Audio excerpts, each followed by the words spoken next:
And at this point, we don't know much about that poor man that lost his life. All that police are telling me at this point is that he was a 48-year-old man.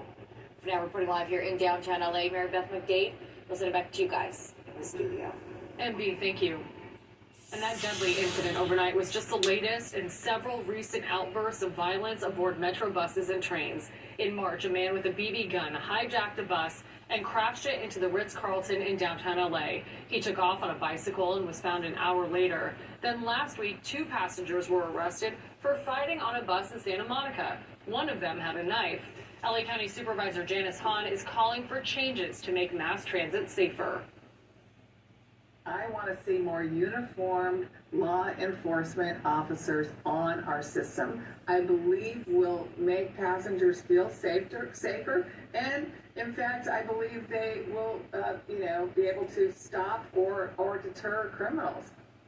According to a monthly report on safety released last week, summer statistics for overall crime in the LA metro system showed increases. Crime for June and July was up about 80% from the 12-month average.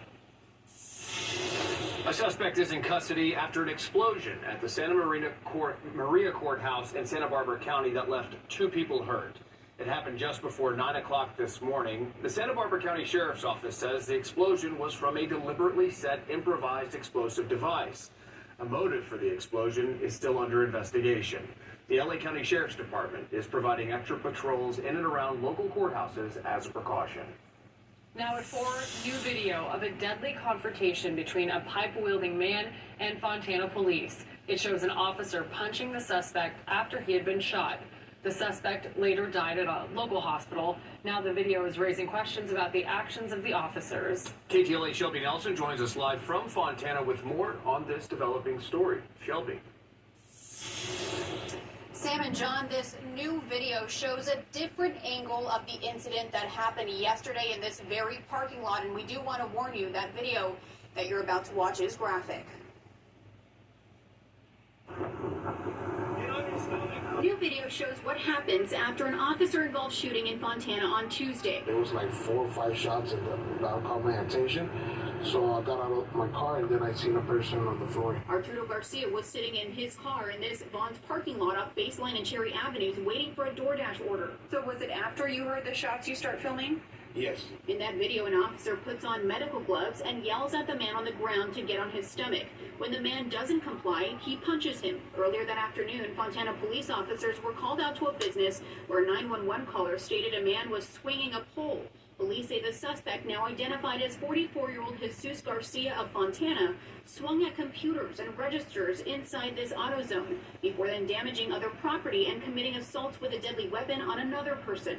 An officer contacted the suspect using verbal commands to de-escalate the situation. That's when they say the suspect proceeded to hit the officer's vehicle and even the officer. He advanced an officer with a pipe and an officer shooting occurred. That pole could be considered a deadly weapon. The officer has to protect himself, partner, other individuals. Reserve Officer Dennis Zine has been in law enforcement for more than 55 years. While he says the shooting portion of the incident could be considered justified, it's what happens after that puts the other officer's actions into question. What you're required to do is preserve life, which means that you would render first aid. And the officer eventually does that, rendering aid after the suspect is cuffed. But as for the punching, the individual's neutralized.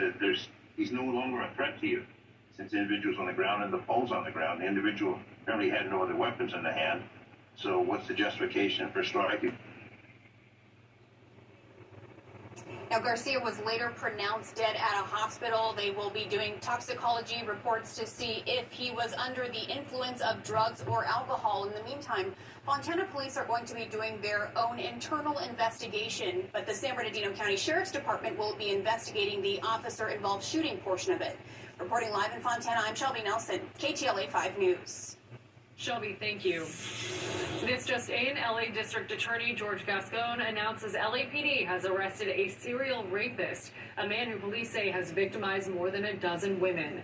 41-year-old Terrence Hawkins was arrested in downtown LA in April on multiple counts of rape and intimate partner violence. Police say Hawkins is from Little Rock, Arkansas, and they believe there may be more victims in that area. Hawkins allegedly met his victims through